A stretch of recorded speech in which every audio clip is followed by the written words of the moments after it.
of the Taibhsear podcast. This is episode 19, Dream Work.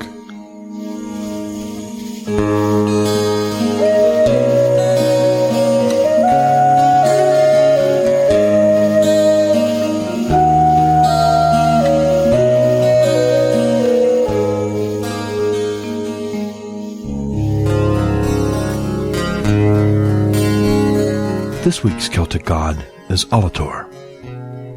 The name Alator means he who nourishes the people.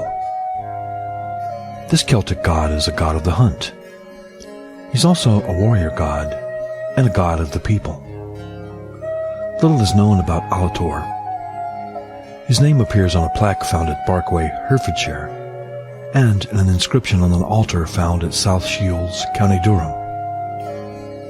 In both cases, Alator is equated with Mars. Since Alator is a god of the hunt, he is often invoked during enactments of the Wild Hunt, usually at Samhain, or for blessing any hunting party or other quest. Animals sacred to Alator are the woodpecker and the wolf. Alator's sacred plants include any thorny or red plants. If Alator comes to you, there may be some need in your life that is being unmet. It can also be a sign that you're in need of some sort of protection.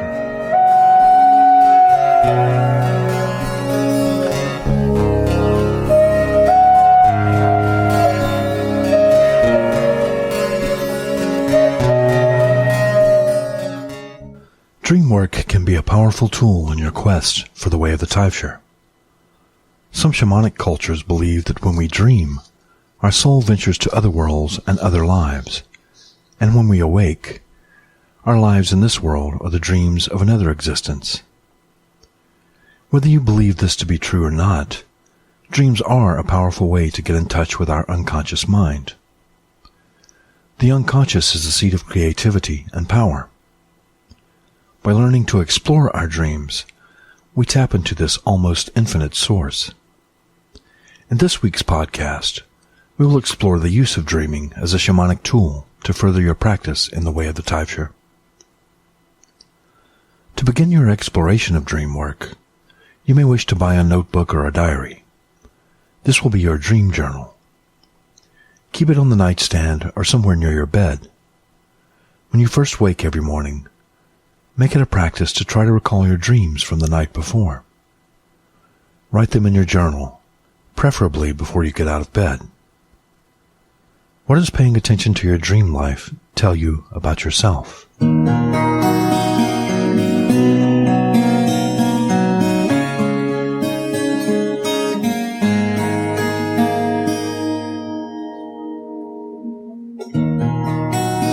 old man walks through the grove in the snow. He knows his time is at an end once again. So many things he has begun, left undone. Silence greets him at the end as a friend.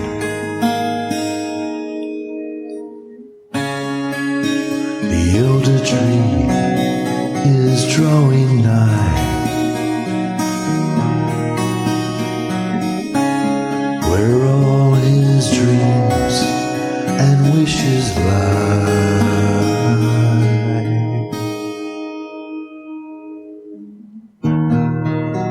The elder tree waits for him all alone.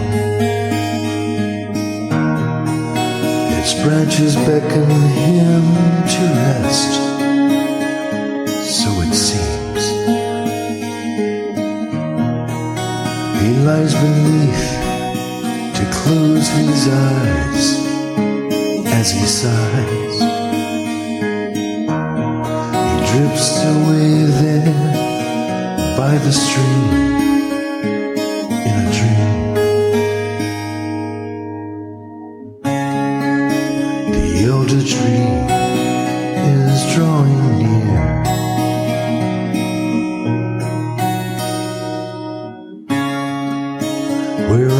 his dreams will disappear.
Raven plucks away his soul evermore. The mother goddess in the crone, bird of night. The summer lands summon him as he soars, born again and again in the light. The elder tree is drawing nigh, where all his dreams and wishes die.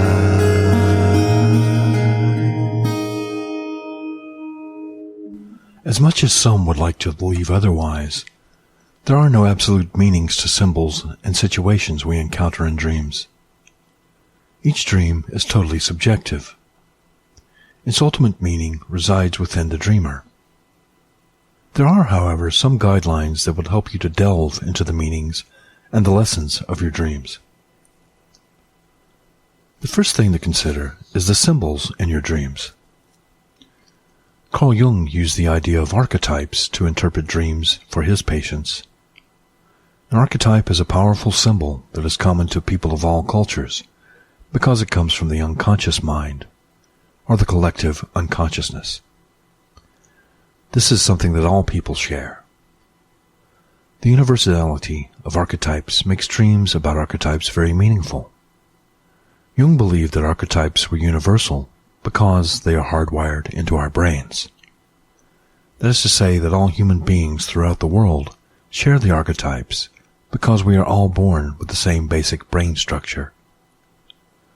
According to this theory, there's a repository of archetypes in the brain of every human who ever lived. Jung called this repository the collective unconscious.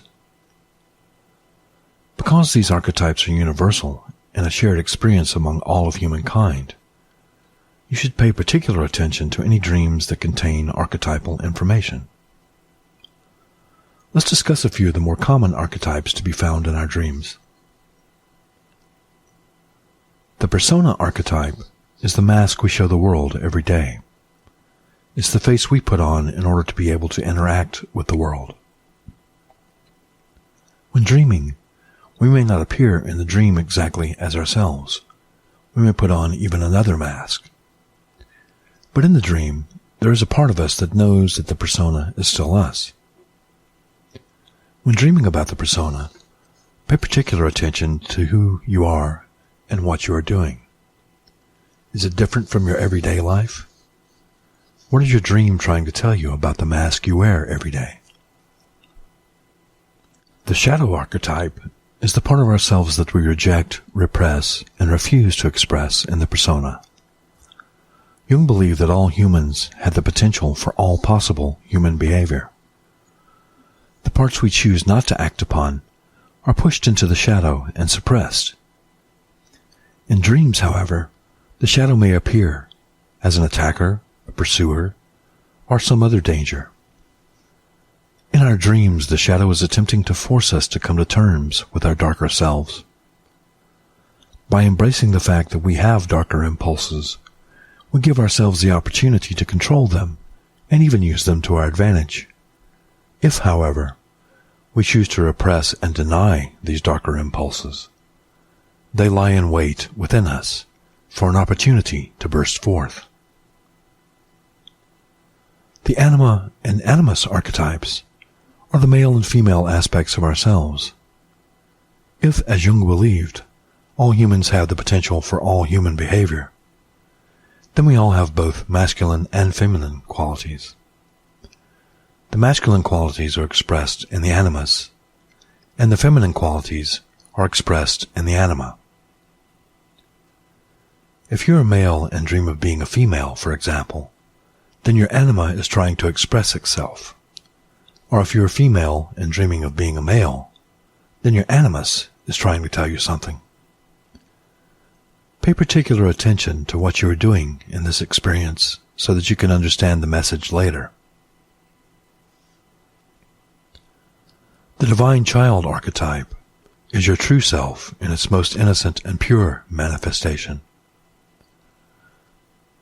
While this child of pure innocence is vulnerable, it is also full of pure potential. In dreams, the divine child, or the maven in the way of the Taibhsear, is represented by a baby or a young child. What is the child doing? Is it trying to tell you something? The actions of the maven in your dream will tell you about potentials and opportunities you may have missed in the waking world. The sage or crone archetype is the wise old tutor who comes to give you advice. In dreams they may appear as a teacher or a doctor or an elder or a parent or a grandparent or other old and trusted individual. In dreams the sage and the crone come to set your feet on the right path. The great mother archetype is the universal nurturer and caregiver. In the way of the Taibhsear, she is seen as the mother goddess. In dreams, she may appear as your own mother, grandmother, or other trusted, nurturing, female caretaker. When the Great Mother appears in your dreams, she is there to give you positive reassurance and nurturing, so you should heed her advice. The trickster archetype is there to remind us not to take ourselves too seriously. In Celtic mythology, the trickster manifests sometimes as Gwydion, who tricked King Pryderi, or Ingus, who stole the Dagdas home through trickery. In Norse mythology, he is Loki. In many Native American traditions, he is Coyote. A trickster may appear in your dreams as someone who plays a prank or who laughs at you. The trickster shows us where we have overreacted to a situation. He also shows up when we are unsure about a decision to goad us into choosing one way or the other. The Tree of Life archetype is the world tree that symbolizes the axis upon which the world turns. This archetypal tree is the source of all knowledge and a symbol of the union of the forces of chaos and order. If this tree appears in your dreams, it may have knowledge to give you, or it may indicate that you need to seek knowledge. The wounded healer is an archetype found in many mythologies. In the Arthurian legend, the wounded healer is the Fisher King, who suffered an injury that would not heal. Even so, the Fisher King was the guardian of the Holy Grail, the source of all healing. Although he guarded this ultimate source of healing, he could not heal himself. In dreams, the wounded healer may appear as an injured person who wishes to help you in some way. If such a person offers to help you in your dreams, notice what their wounds are and what they offer to help you with. The wounded healer's injury may be something in yourself that has not yet been acknowledged. The mandala archetype is a circular motif routinely used as a focal point for meditation. In the way of the Taibhsear, Finn's wheel is a type of mandala. In dreams, the mandala may show up in any motif of a circle. It may be a sun, or a moon, or a ball, or a dinner plate, or any recurring circular theme. If a mandala occurs in your dreams, it indicates a desire or a need to find wholeness and harmony. These archetypes are just a few that routinely occur in dreams. Archetypal dreams usually occur at periods of transition or intense change in a person's life. They're characterized by being very vivid, full of symbol, emotion and meaning, and unforgettable. While many people forget most dreams a day or two later, people remember archetypal dreams for months or even years. Pay particular attention to these dreams, exploring their symbolism and meaning until you are satisfied that you have gleaned the message from their content.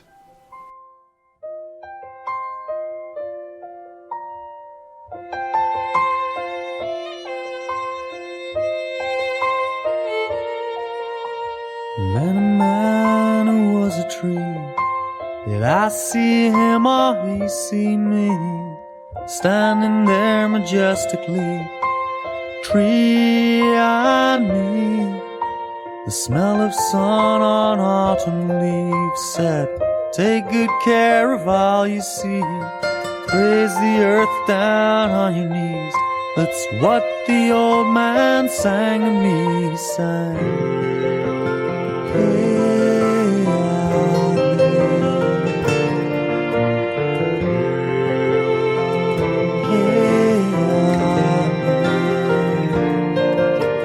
life left you a broken boy, man, to fight the war, an angry young man. Now it's time to be a shaman. Take these wings and learn to fly, man. I lost my grip and took a trip on a magic mushroom rocket ship. I rode the waves and didn't flip. The rainbow flavored astral trip on.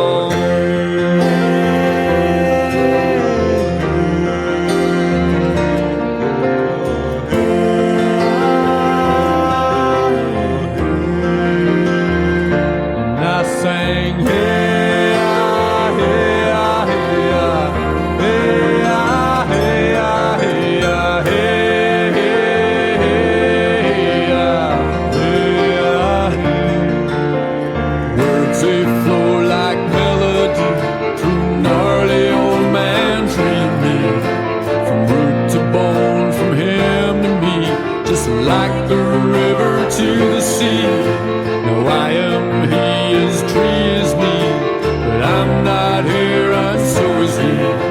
'Cause in my mind I'm always free, just like the tree that sang to me.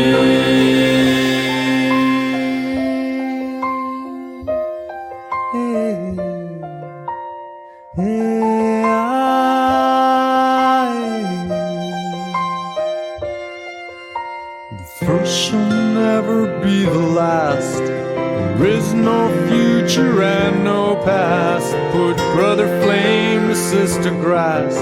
Let's celebrate the pagan mass. You go, hey, ah, hey, ah, hey, ah, hey, ah, hey, ah, hey, ah, hey, hey, ah, hey, ah, hey. Words they flow like melody through gnarly old man tree me. From root to bone, from him to me, just like the river to the sea. Now I am he, his tree is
Sometimes when we dream, we become consciously aware that we are dreaming.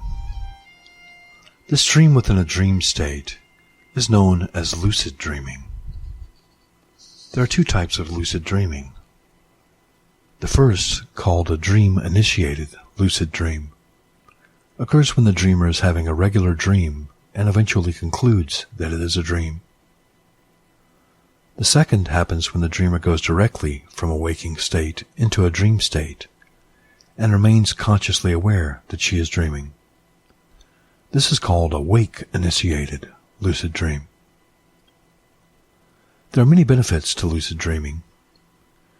You can improve your creativity by consciously directing the unconscious process of dreaming. You may also use lucid dreaming to help conquer fears that might seem too threatening in the waking world.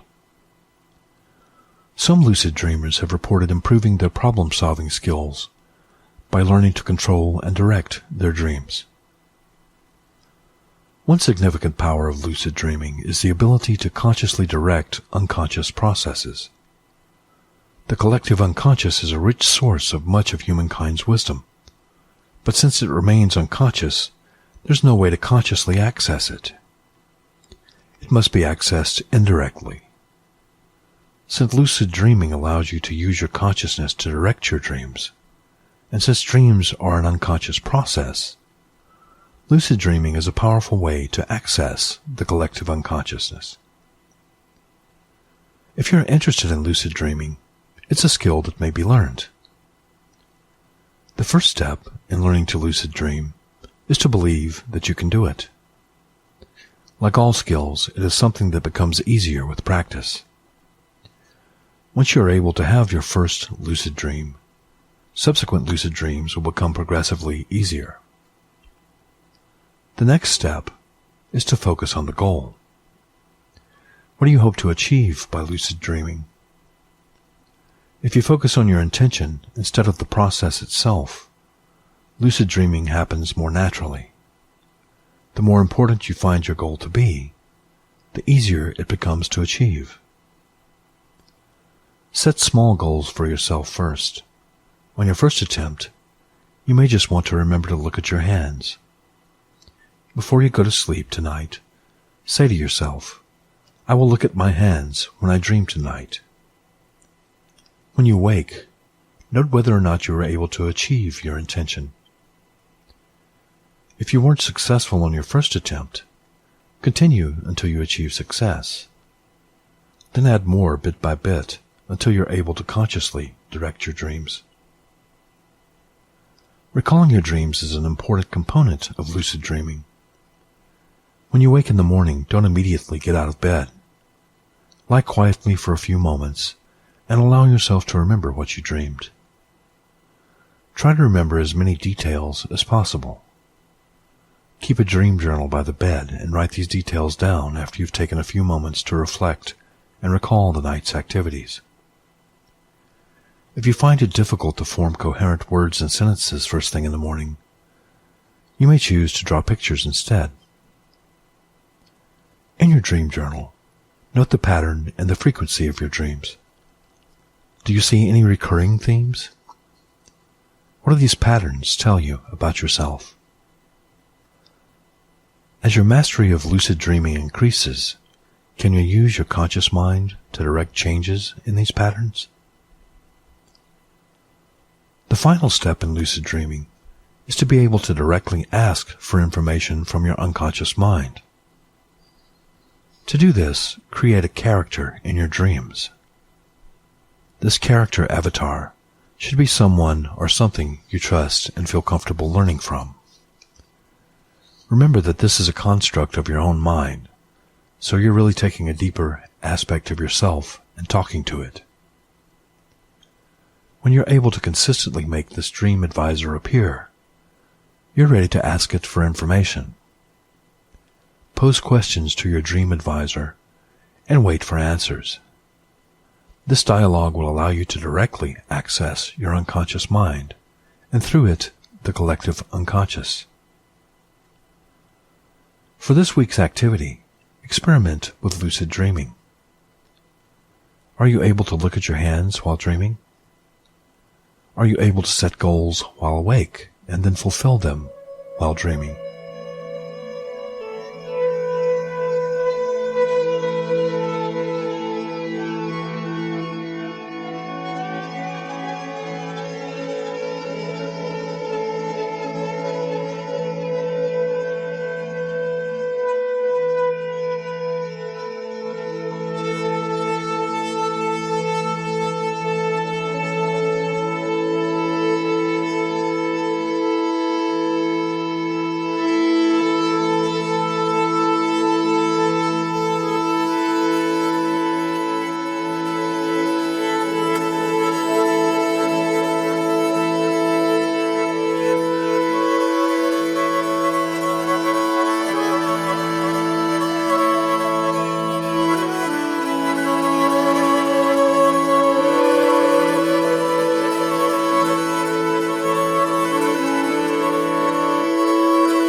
Seem afraid your time you'll wait.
Sometimes you may have dreams about events that haven't happened yet. If these events subsequently come to pass, you've just had a clairvoyant dream. An advantage of keeping a dream journal is that when you have a written record of the content of your dreams, you then can compare them to recent events. Should any of your dreams have to do with realities that later occur in the waking world, note it in your dream journal. Having experienced such dreams in the past, I can tell you that it is a very different quality to these clairvoyant dreams. The quality is difficult to describe, but once you've had one, you'll learn to recognize the difference. To me, clairvoyant dreams are much more vivid, colorful, and engaging. They're also easier to remember. In some ways, they seem more real than reality itself. If clairvoyant dreaming is a talent that you have, you may develop your lucid dreaming skills so that you may have more clairvoyant dreams. In time, you may come to use your lucid dreaming skills to create a place where you can go in your dream world to experience glimpses into the future. You may also use your dreams to explore alternate locations or even alternate worlds in the present. This is accomplished by using your lucid dreaming skills to direct you to places and times you'd like to visit. To experiment with clairvoyant dreaming, start by lucid dreaming. Once you're aware of the dream, ask it to reveal the future to you. Be aware that clairvoyant dreams often come in metaphors and not always in crystal clear images. Write down what you see and refer back to your dreams to see how many later come true. Over time, you may begin to learn to distinguish clairvoyant dreams from other types of dreams by the quality and the types of images that you see.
There are some types of dreams that are not necessarily archetypal, but they happen often enough that they are common among most people.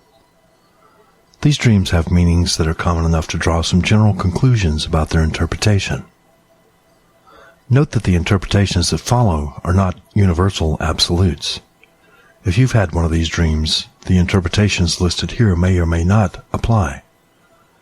However, these meanings have been found to be true often enough to say that on average, they are more likely to be accurate than not. In chase dreams, the dreamer is being chased by someone or something. Usually the chaser in these dreams is a part of the dreamer that is fighting to be expressed. It represents repressed fears and anxiety. What is it that's chasing you? If you know, then is there something about your pursuer that you need to acknowledge about yourself? If you don't know what is chasing you, what would need to change in order to bring that knowledge to the surface? Test or exam dreams usually take the form of the dreamer suddenly discovering himself or herself at an exam they haven't studied for. Such dreams indicate that the dreamer feels unprepared in some area of life. Falling dreams most often occur when the dreamer feels helpless about something. It could be an overwhelming challenge or a difficult life transition. If you have one of these dreams, what happened just before the fall? What are you falling from? Where are you? And what are the circumstances? The answers to these questions may help you to pinpoint what it is you feel helpless about. Dreams about flying indicate a desire for freedom or an expression of joy at freedom that has been attained. If you have a flying dream, what are you flying away from? What are you flying towards? If you have no particular destination, it could be an expression of newfound freedom or a freedom yet to be realized or discovered. Naked or nude dreams take the form of the individual waking in a public place and suddenly discovering that they are naked. These dreams indicate vulnerabilities or a fear of being found out in some way. This dream could be a symbolic way of any number of insecurities a person may have coming to the surface. In dreams about teeth, the dreamer suddenly finds himself with no teeth. In another variation of this dream, the dreamer may find that her teeth are crumbling and falling out. Teeth are associated with personal power. If you dream of losing your teeth, it could mean that you fear losing control over some aspect of your life. Have you ever had any of these common dreams? If so, you may interpret them using the guidelines we're about to discuss. You may find it helpful to write about these interpretations in your dream journal. Did you learn anything new about yourself during this exercise? There are some general rules for dream interpretation that were not covered in the preceding sections. Any dreams that do not fall into the categories we've already discussed may be interpreted using these guidelines. To interpret your dream, ask yourself the questions that follow.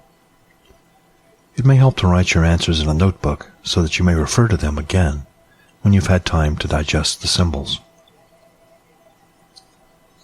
What's the general theme of the dream? That is, what is going on? Is it indoors or outdoors? Are you alone or with other people? What sort of activity is taking place? What's the plot of the dream? Is there a coherent story that the dream is telling? How can this plot be related to your own personal life? Who are the people in the dream? Do you know them, or are they strangers? How are they dressed? What role are they playing? What are they doing? What are your thoughts and feelings as the dream unfolds? Pay particular attention to your emotions and when they occur in the dream.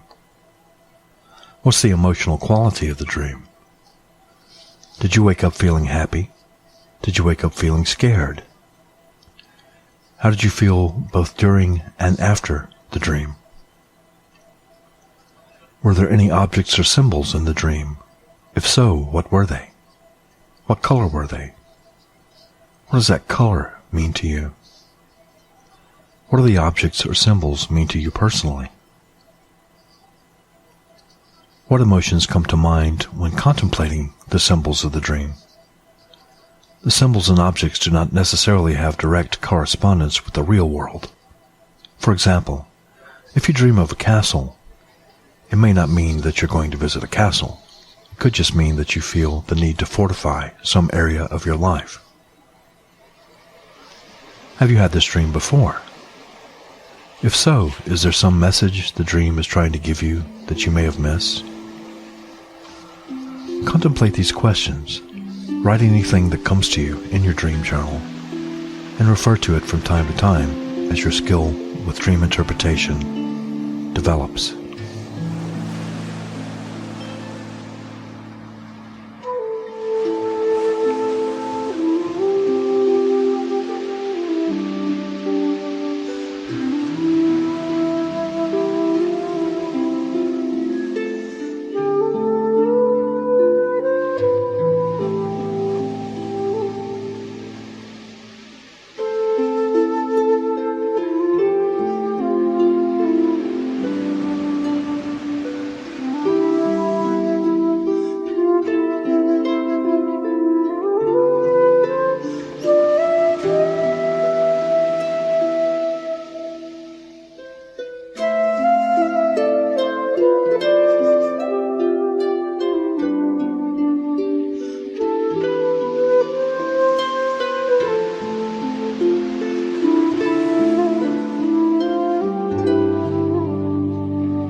way of the Taibhsear, we use the Celtic tree alphabet known as the Ogham.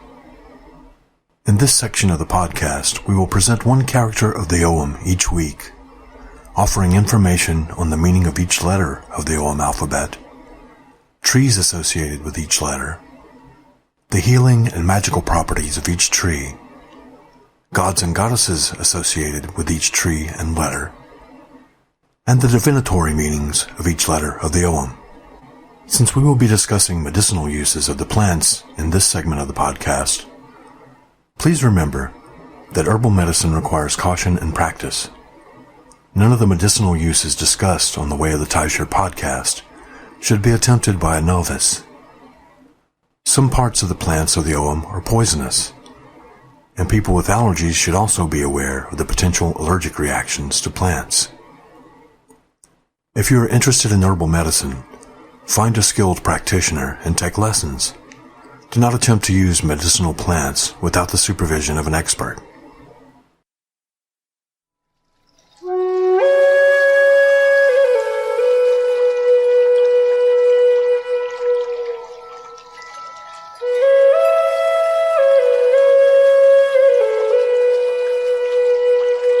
The letter A of the Ogham alphabet is represented by Alm, the silver fir. Its divinatory meaning is energy, power, and intensity. Healing properties of the silver fir. The sap of the silver fir is a diuretic and can stimulate mucous membranes if taken in small doses. Larger doses can induce vomiting and may cause nausea, so use caution. The oil can be used as a base for many essences used in aromatherapy.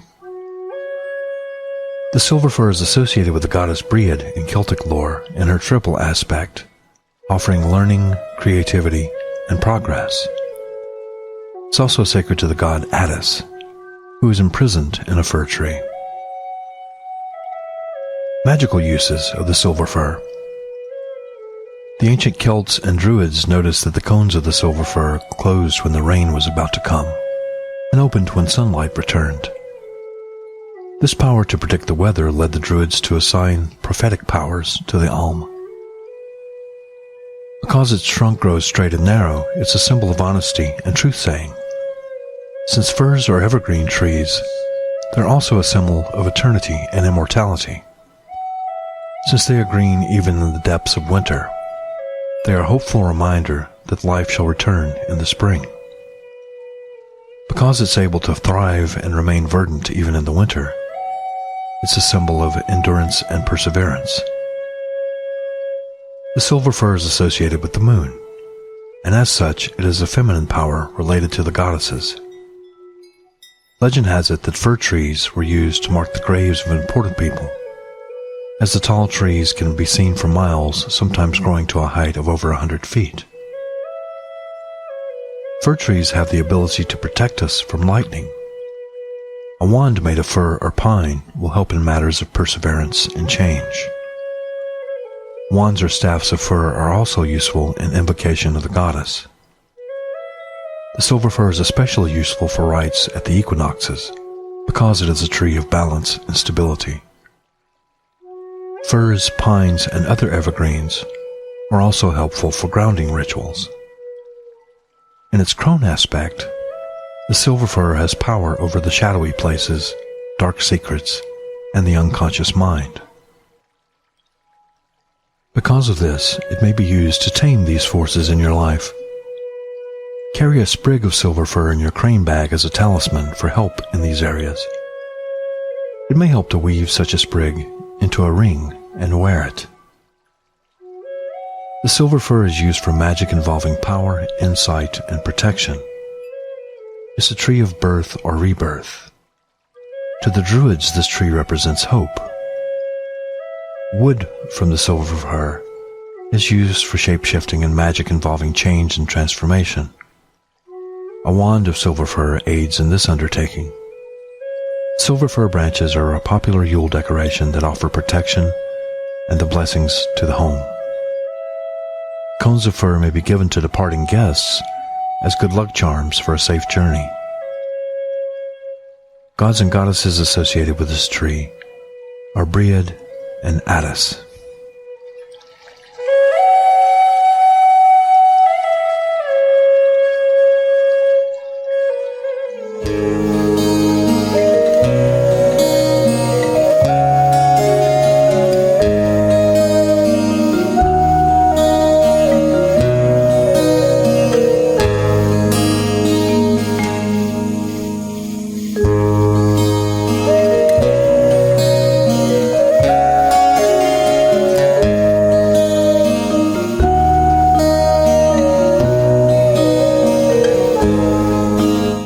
You've been listening to the Way of the Taibhsear podcast on International Pagan Radio, where it's all pagan all the time. This has been episode 19, Dreamwork. Music on this episode featured The Elder Tree by Shenka the Vate, Old Man Tree by Omnia, A Diamond in My Eye by Come Write Me Down, Frenetique by Woodwas, and The Wild Rose by Impressions. The Way of the Taibhsear is the official podcast of the Order of the Taibhsear. You can learn more about us at taibhsear.com. That's TAIBHSEAR.com. The Way of the Taibhsear is a podcast about Druidry and paganism as practiced by the Order of the Taibhsear. Paganism is a wide and diverse community, and we don't claim to speak for all pagans. You can get in touch with us here at the show at podcast@taibhsear.com. That's podcast@TAIBHSEAR.com. The Way of the Taibhsear is sponsored by Elder Grove Seminary, offering the best in pagan education with online bachelor's, master's, and doctoral degrees in ministry and divinity. Learn more about Elder Grove Seminary at eldergrove.org. Until next time, blessings of the ancestors.